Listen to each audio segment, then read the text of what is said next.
शिष्य जंगल से होते हुए अपने गांव जा रहे होते हैं। अंधेरा काफी हो चुका था।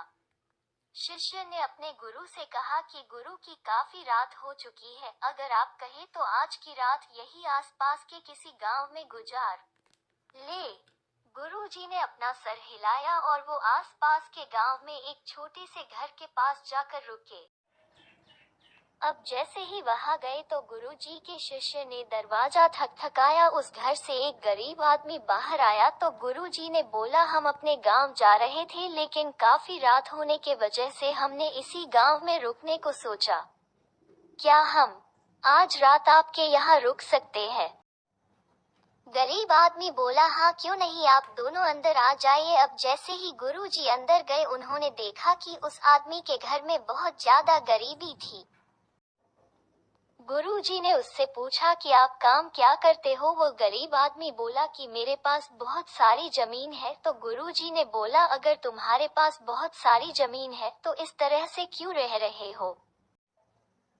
वो आदमी बोला, यह किसी काम की नहीं है। गांव वाले बोलते हैं कि ये बंजर जमीन है, यहाँ पर कुछ भी नहीं उगाई जा सकती है और वहाँ फसल उगाना बहुत बड़ी बेवकूफी है।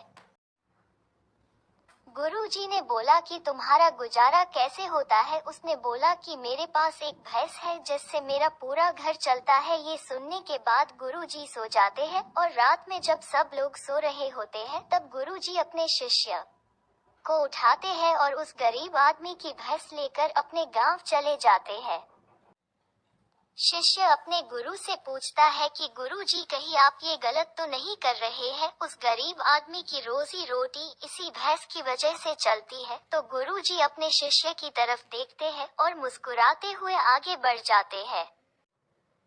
उस बात को तकरीबन 10 साल गुजर जाती है और जो गुरु का शिष्य था वह बहुत बड़ा गुरु बन चुका था। तो एक दिन उन्हें उस गरीब आदमी की याद आती है कि मेरे गुरु ने उस आदमी के साथ अच्छा नहीं किया था, मुझे एक बार चलकर देखना चाहिए कि वो आदमी अब किस परिस्थिति में है।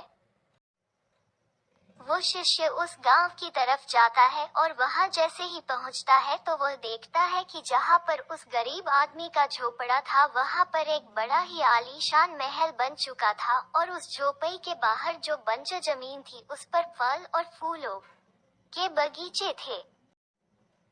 तभी उधर से उस घर का मालिक आता है। शिष्य उसे पहचान लेता है और उस आदमी को बोलता है, तुमने मुझे पहचाना? मैं अपने गुरुजी के साथ आया था, हमने एक रात के लिए आपके यहाँ रुके भी थे। वो आदमी उसे पहचान लेता है और बोलता है कि उस रात में आप कहाँ चले गए थे? और उस रात के बाद ही मेरी भैंस कहीं चली गई थी, मेरे पास कोई रास्ता नहीं था तो मैंने अपने जमीन पर मेहनत की और फसल निकल आई और आज मैं इस गांव का सबसे बड़ा और सबसे अमीर आदमी बन चुका हूँ।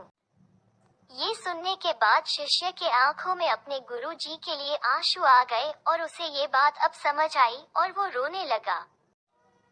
इस कहानी से हमें ये सीख मिलती है कि हमारे अंदर ऐसी बहुत सी टैलेंट छुपी हुई है, लेकिन हमें कोई ना कोई चीज रुका कर रखी है। वो आपके फैमिली वाले भी हो सकते हैं, आपको जॉब भी हो सकती है, कुछ और भी हो सकता है। देखिए, आपके पास भी तो भैंस की जैसी कोई दूसरी चीज तो नहीं है जिसने आपको आगे बढ़ने से रोक कर रखा है।